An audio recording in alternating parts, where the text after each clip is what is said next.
والله انا كنت الاول يعني قبل ما اجي للدكتور كان وزني تقيل قوي عليا وتعبت قوي. كان 170، فتعبت قوي قوي قوي قوي قوي من وزني دوت.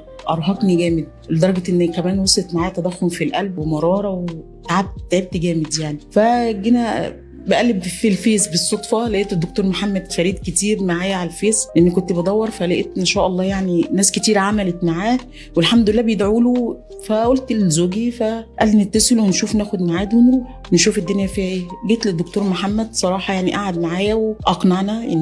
ان سالته كنت خايفه من حاجات طبعا، لاني بسال بشوف ناس كتيره بتشتكي من حاجات في عمليات التكميم، فقال لا مفيش حاجه من ديت ان شاء الله، لما انت هتلتزمي بالتعليمات اللي هنقول عليها فخلاص يعني هتبقي كويسه والنزول بتاعك هيبقى الحمد لله يعني كويس. وانا الحمد لله لغايه دلوقتي الحمد لله راضيه عن النزول بتاعي، وفضل من عند ربنا ونعمه، والبركه برضو في الدكتور محمد.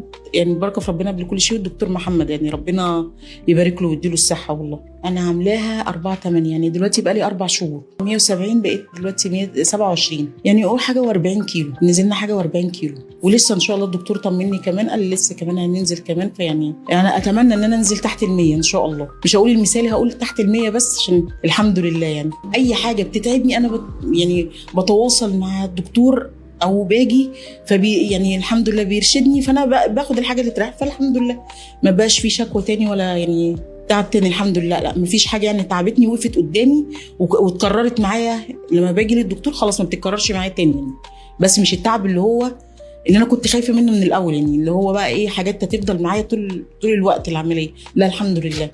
والله لما جيت للدكتور قال لي طول ما انت هتلتزم بالرياضه بعد العمليه ما بقاش فيه ترهلات. وانا فعلا انا بعد العمليه لما نزلت ابتديت انزل الجيم، لا ما بقاش فيه الحمد لله الترهلات ما بقاش فيه، لان انا نزلت الجيم وسمعت كلام الدكتور زي ما هو قال لي. فالحمد لله باخد فيتاميناتي زي ما الدكتور ما قال لي. فالحمد لله الدوخه والكلام ده لا ما وصلتلوش الحمد لله. كلمه الحق تتقال.